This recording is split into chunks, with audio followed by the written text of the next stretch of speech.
உங்களுக்கும் என்ன மாரி சிக்கன் கிரேவி பண்ண தெரியாதா? அப்ப இந்த ரெசிபி ட்ரை பண்ணி பாருங்க. யார் வேணாலும் சட்டுன்னு பண்ணிடலாம். ஸோ, அதுக்கு வந்து ஃபர்ஸ்ட்டு பெரிய வெங்காயத்த ஒரு 4 இந்த மாரி சின்ன சின்னதா கட் பண்ணி எடுத்துக்கிட்டு, ஒரு 4லேருந்து 5 தக்காளி வரைக்கும் அரைச்சு எடுத்துட்டேன். இஞ்சி பூண்டு பேஸ்ட்டும் அரைச்சு எடுத்துக்கிட்டேன்.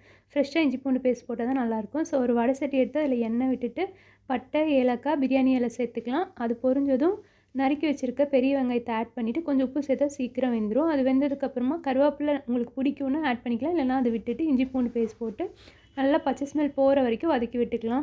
மசாலா வந்து மஞ்சத்தூள், மல்லித்தூள், மிளகாய்த்தூள், கரம் மசாலா, கொஞ்சம் சீரகத்தூளும் சேர்த்துட்டு எல்லாத்தையும் இதில் கொட்டிடலாம். இப்போ இது எல்லாமே பச்சை ஸ்மெல் போகிற வரைக்கும் நல்லா வதக்கிட்டு, அரைச்சி வச்சுருக்க தக்காளியும் இதில் ஆட் பண்ணிக்கலாம். தக்காளி இந்த மாதிரி அரைச்சி சேர்க்கும்போது நம்மளுக்கு கொஞ்சம் கிரேவியாக கிடைக்கும். அதுக்காக தான். இன்னும் ட்ரையாக வேணும்னா நம்ம தக்காளி வந்து முழுசாகவே கட் பண்ணி அதை சேர்த்துக்கலாம். இப்போ இது நல்லா அந்த கொதி வந்ததுக்கப்புறமா நம்ம க்ளீன் பண்ணி எடுத்து வச்சுருக்க சிக்கனை வந்து இதில் ஆட் பண்ணிவிட்டு, சிக்கனை நல்லா பெரட்டி விட்டுட்டு, அதுக்கு தேவையான அளவு உப்பும் தண்ணியும் சேர்த்து நல்லா ஒரு 10லேருந்து ஒரு 15 மினிட்ஸ் வரைக்கும் அது குக் ஆகிறதுக்காக நம்ம மூடி வச்சுக்கலாம். 15 மினிட்ஸ்க்கு அப்புறம் ஓப்பன் பண்ணி பார்த்தேன். நல்லா சிக்கன் வெந்துருந்துச்சு. ஸோ, எண்ணெய் எல்லாமே பிரிஞ்சு வர ஸ்டார்ட் ஆயிருந்துச்சு. இந்த டைமில் நான் கொத்தமல்லி தூவி எனக்கு கொஞ்சம் கிரேவியாக வேணுங்கிறனால நான் இப்போவே ஆஃப் பண்ணி எடுத்துக்கிட்டேன். சூடாக சாதத்து கூட வச்சு சாப்பிட சூப்பராக இருந்தது. ட்ரை பண்ணி பாருங்கள்.